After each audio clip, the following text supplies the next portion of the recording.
Il-Kummissarju għall-Vjolenza Bażi tal-Ġeneru u l-Vjolenza Domestika Audrey Friġġieri iddikjarat fil-Parlament li l-fatt li żdiedu r-rapporti dwar vjolenza domestika huwa wkoll frott tal-ħidma biex in-nies jiġu sensibilizzati aktar dwar is-suġġett.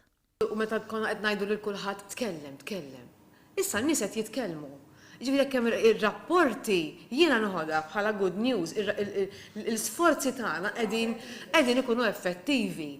Audrey Friġġieri kienet qed titkellem fil-Kumitat dwar l-Affarijiet Soċjali tal-Parlament li diskuta l-ħidma tal-uffiċċju li tmexxi. Fil-waqt li saħqet li hemm ċirkostanzi li huma imprevedibbli, insistiet li huwa tajjeb li llum aktar nies qegħdin jitkellmu. Nispjega li żidu r-rapporti mhux għax neċessarjament nżidet il-vjolenza, ma għax in-nies ħarġu jitkellmu. U nistgħu nodduhom, u nistgħu ngħidu wara qed inqablu mas-sena l-oħra żdiedu, that's good, aħna kiridukom titkellmu. Biex il-vittma ssib spalla aħjar inħolqot anke unità ġdida fil-korp tal-Pulizija, persuni speċjalizzati u iffokati dwar is-suġġett.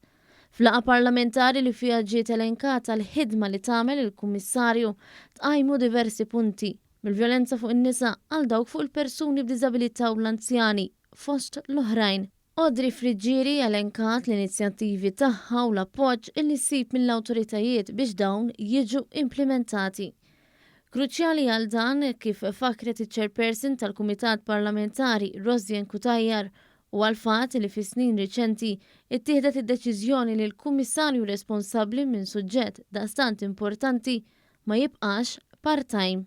U kummissarju illi għandu rimit daqstant sensittiv kien fuq bażi part-time. U naħseb dik id-deċiżjoni li jkollna commissioner full-time ħallet il-frott, saret ħafna ħidma